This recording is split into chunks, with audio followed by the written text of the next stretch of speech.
Hi ladies, this is a quick refresher on the different properties of numbers. So there's four that you're probably familiar with. There's the commutative, associative, identity, and distributive. Let's go in order. The commutative property says it doesn't matter the order in which you add. 4 plus 7 is the same as 7 plus 4. That's the property for addition. It's also true for multiplication.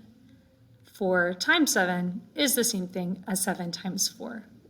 They're commutative. Associative says you can group them in any way. Maybe think about it as group as people you associate with. So associative means group.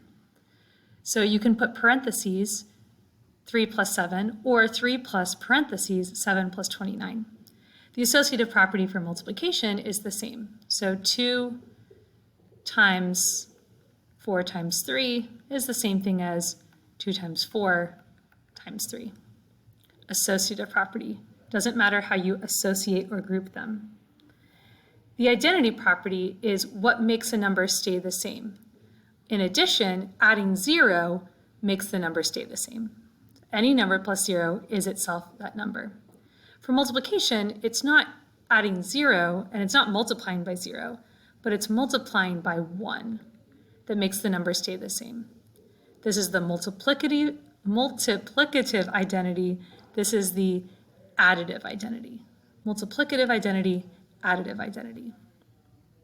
The distributive property is the intersection of both multiplication and addition. So it says that if I have some number a times b plus c, it's the same thing as saying a times b plus a times c. So for example, if I have 5 times 2 plus 3, it's the same thing as 5 times 2 plus 5 times 3.